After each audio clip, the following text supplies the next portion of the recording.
নমস্কাৰ welcome to NJP coaching আজি আমি NJP কোচিংত টিএছআৰ Subramaniam versus union of ইণ্ডিয়াৰ যোনটো আমাৰ কেছ হৈছিলে এই কেছটো আমি ডিছকাছ কৰিবলৈ লৈছোঁ এনজেপি কোচিংত আসাম জুডিচিয়েল সাৰ্ভিস এক্সামিনেশ্যনৰ প্ৰিলিমিনাৰী আৰু মেইনছ এক্সামিনেশ্যনৰ ৰিটেন এক্সামিনেশ্যনৰ কাৰণে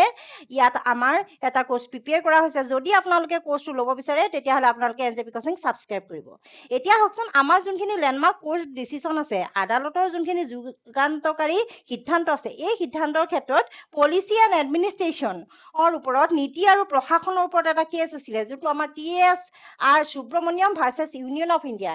এই কেছটো আমি ইয়াত ডিছকাছ কৰিম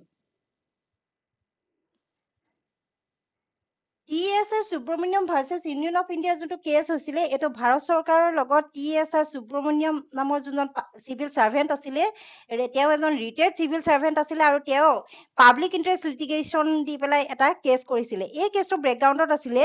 দিছ landmark case decided on the October 31st 2013 2013 চনৰ অক্টোবৰত এই লেণ্ডমাৰ্ক কেছটো আহিছিলে 2013 চনৰ এইটো কেছ আছিলে কিন্তু আমি লিডিং কেছ বুলি ক'লে আমি নীতি আৰু প্ৰশাসনৰ ক্ষেত্ৰত এইটো এটা ভেৰি ভেৰি ইম্পৰ্টেণ্ট কেছ হয় অক্টোবৰ 31st 2013ত আহিছিলে file as a public interest লিটিগেশ্যনৰ দ্বাৰা এইটো ফাইল কৰা হৈছিলে ইনক্লুডিং টিএছআৰ সুব্ৰমণ্যম য'ত টিএছআৰ সুব্ৰমণ্যম সোমাই আছিলে দিছ পিটিশনাৰ sought reform to ensure the independence and integrity of civil servant in India ইয়াত যোনজন আবেদনকাৰী যোনজন পিটিশনাৰ হয় তেওঁ কৈছিলে কি হয় ৰিফৰ্ম বিচাৰিছিলে সংস্কাৰ বিচাৰিছিলে ensure the independence and integrity of civil servant in India আমাৰ ভাৰতৰ যোনসকল চিভিল সাৰ্ভেণ্ট তেওঁলোকৰ যোনটো ইণ্ডিপেণ্ডেন্স হয় তেওঁলোক যে স্বতন্ত্ৰ হয় লগতে ইণ্টিগ্ৰিটি মানে হৈছে ভাৰতবৰ্ষত চাকৰি কৰাৰ ক্ষেত্ৰত চিভিল সাৰ্ভেণ্টৰ সকলৰ মাজত থকা যোনটো অখণ্ডতা এই অখণ্ডতাৰ ওপৰত সংস্কাৰ কৰিবলৈ এই কেছটো পাব্লিক এখন পিটিশন দাখিল কৰা হৈছিলে ইয়াত কেইটামান লিগেল কুৱেশ্যন এই কেছটোৰ ক্ষেত্ৰত আহি পৰা দেখা গৈছিলে Primary issue was whether civil servants should be protected from undue political interference and whether oral instruction from politicians should be recorded in writing. ইয়াৰ কিছুমান প্ৰাইমেৰী ইস্যু আছিলে প্ৰাথমিক কিছুমান বিষয় আছিলে চিভিল সাৰ্ভেণ্ট সকলে যোনটো মানে কাম কৰি থাকে তেওঁলোকে কি হয় পলিটিচিয়ান সকলৰ ৰাজনীতিবিদ সকলৰ যোনবিলাক অৰেল ইনষ্ট্ৰাকচন মৌখিক যোনখিনি নিৰ্দেশনা এই নিৰ্দেশনাৰ পৰা যোনটো হস্তক্ষেপ হয় তাৰ পৰা আঁতৰি থকা উচিত নেকি আৰু ৰাজনীতিবিদ সকলৰ মৌখিক নিৰ্দেশনাবিলাক কি লিপিবদ্ধ কৰিব লাগে নেকি এই কথাটো ইয়াত ডিসকাস হৈছিলে কাৰণ ৰাজনীতিবিদ সকলে পাৰ্টিকুলাৰ এটা টাইমত আহে যেতিয়া চিভিল সাৰ্ভেণ্ট সকলে কাম কৰি থাকে তেওঁলোকে কিবা এটা যদি প্ৰজেক্টত কাম কৰে তেওঁলোকে বহুত দীঘলীয়াকৈ কাম এটা কৰি আহে কিন্তু যেতিয়া তাৰ মাজত যদি হস্তক্ষেপ হয় তেতিয়াহ'লে কামটোত বাধা মানে আৰোপ হয় এনেকুৱা ক্ষেত্ৰত মৌখিক যদি নিৰ্দেশনা কেৱল থাকে তেতিয়াহ'লে মৌখিক নিৰ্দেশনাৰ আধাৰত যদি কিবা এটা কামৰ এটা নেতিবাচক মানে প্ৰভাৱ পৰে তেতিয়াহ'লে কি হয় গোটেই কামটো এটা মানে নেতিবাচক দিশেৰে আগবাঢ়ে গতিকে আইনৰ যোনটো ভূমিকা এই আইনৰ ভূমিকাটো এই কেছটোৰ ক্ষেত্ৰত বহুতেই ইম্পৰ্টেণ্ট হয় আমাৰ যোনটো সুপ্ৰিম কোৰ্টৰ যোনটো ৰুলিং আছিলে এই ৰুলিংটো দেখা যায় the court rule that civil servant are not bound to follow' the oral directives from politician supreme কোৰ্টে কৈছিলে ৰুলিং কোৰ্টে কৈছিলে যে কোনো ধৰণৰ পলিটিচিয়ানসকলে কোনো ধৰণৰ মানে যোনখিনি নিৰ্দেশনা দিয়ে বিশেষকৈ অৰেল নিৰ্দেশনাখিনি চিভিল সাৰ্ভেণ্ট সকলে মানিবলৈ কোনো ধৰণৰ বাধ্য নহয় ই directed the establishment of civil service board তেওঁলোকে কি হয় এখন বোৰ্ড এখন ইয়াত এষ্টাব্লিছ হৈছিলে গতিকে টিএছআৰ সুব্ৰমণ্যমৰ যোনটো কেছ এই কেছৰ পিছতে এখন বোৰ্ড মানে স্থাপন হৈছিলে এই বোৰ্ডখন ভেৰি ভেৰি ইম্পৰ্টেণ্ট চিভিল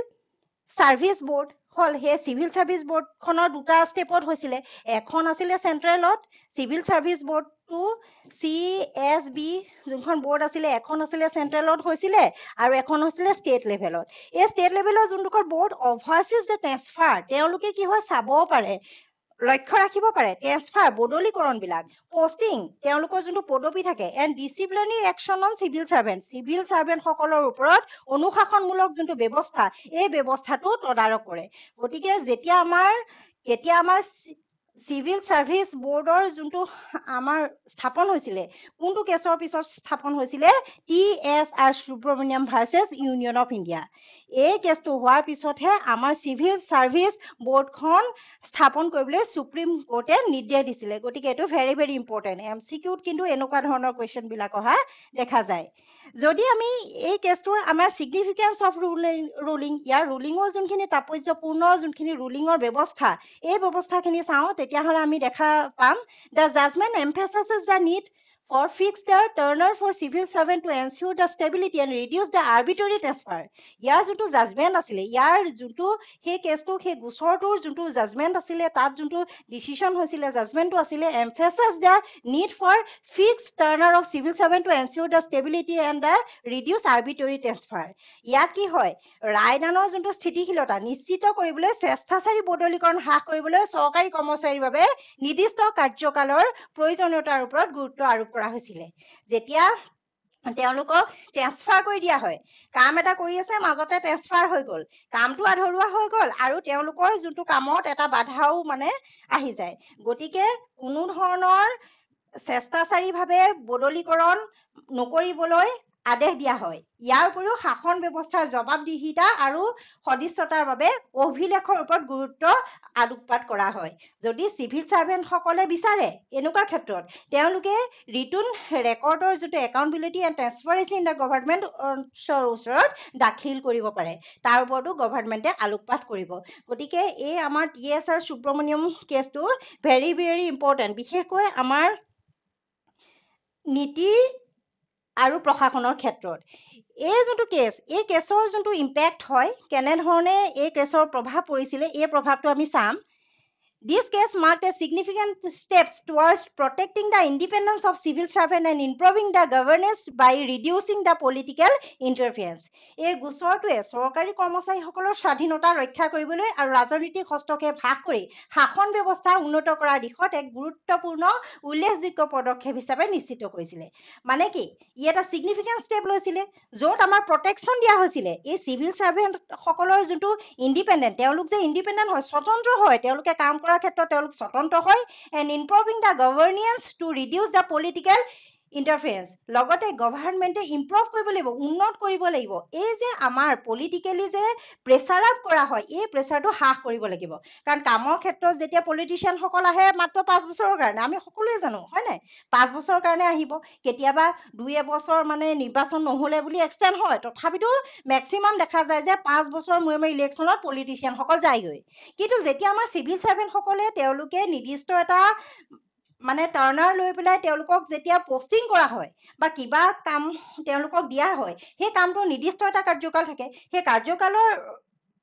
যেতিয়া তেওঁলোকে কাম এটা কৰি থাকে সেই কামৰ মাজত যদি কেনেবাকে কিবা ধৰণৰ ৰাজনীতিক যদি হস্তক্ষেপ আহে তেতিয়াহ'লে কামটো বেয়া হয় অলৰেডি কাৰ মানে লোকচান হয় আমাৰ পাব্লিকৰ লোকচান হয় কাৰণ গভৰ্নেন্সখন আমাৰ হয় চৰকাৰখন আমাৰ হয় নাই দেশখন আমাৰ গতিকে এই আমাৰ TSR সুব্ৰমণিয়মৰ যোনটো কেছ এই কেছটোৱে আমাৰ যোনটো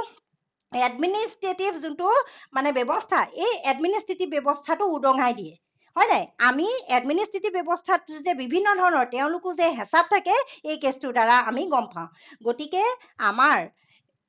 সুপ্ৰিম কোৰ্টৰ যোনটো ৰোল আছে এই ৰোলটো এই ক্ষেত্ৰত উল্লেখযোগ্য হয় যদি আপোনালোকৰ ভাল লাগিছে তেতিয়াহ'লে আপোনালোকে ক্লাছটো শ্বেয়াৰ কৰিব লগতে ছাবস্ক্ৰাইব কৰিব NJB কোচিং ধন্যবাদ